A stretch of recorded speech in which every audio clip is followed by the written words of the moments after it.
Some stars become famous, some become legends, but very few become timeless.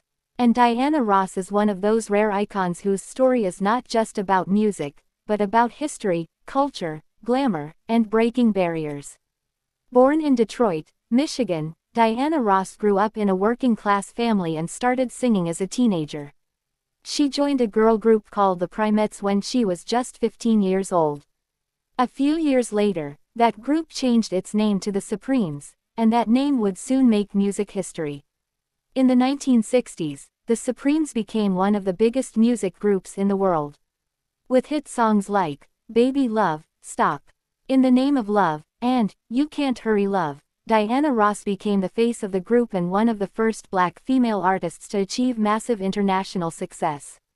At a time when the music industry, and the world, was still deeply divided by race, Diana Ross was breaking barriers and changing what was possible for black artists, especially black women. But Diana didn't stop there. In 1969, she made one of the boldest decisions of her career. She left the Supremes to start a solo career.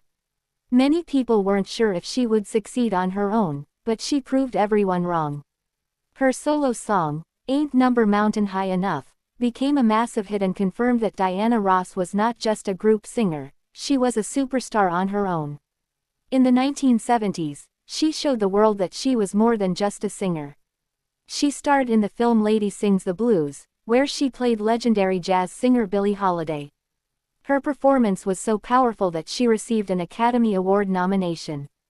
This was a huge moment, proving that she was not only a music icon but also a serious actress.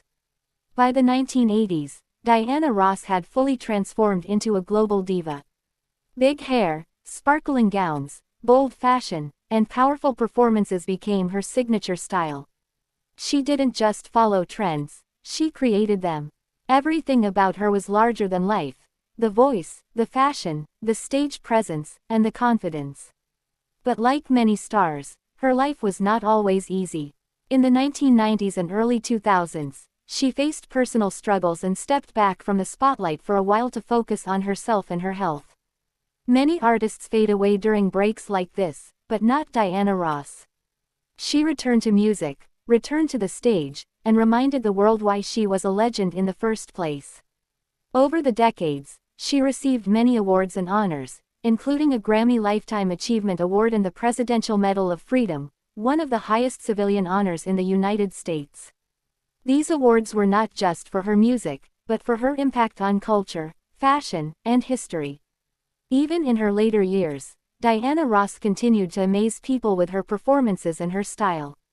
One of her most talked about recent appearances was at the Met Gala, where she wore a dramatic gown with an 18-foot train embroidered with the names of her children and grandchildren, a powerful fashion moment that showed she wasn't just a diva, but also a proud mother and grandmother.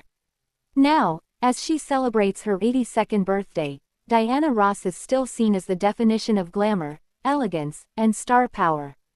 Her transformation over the decades is incredible, from a teenage girl in Detroit to one of the most famous women in music history. But maybe the most important part of her story is this: Diana Ross didn't just chase fame, she built a legacy. She opened doors for future generations of artists. She changed the image of black women in entertainment. She proved that reinvention is possible at any age. And she showed the world that true stars don't fade, they shine forever. Diana Ross is not just a singer. She is not just an actress. She is not just a celebrity. She is an era. She is a symbol. She is a legend. And legends never go out of style.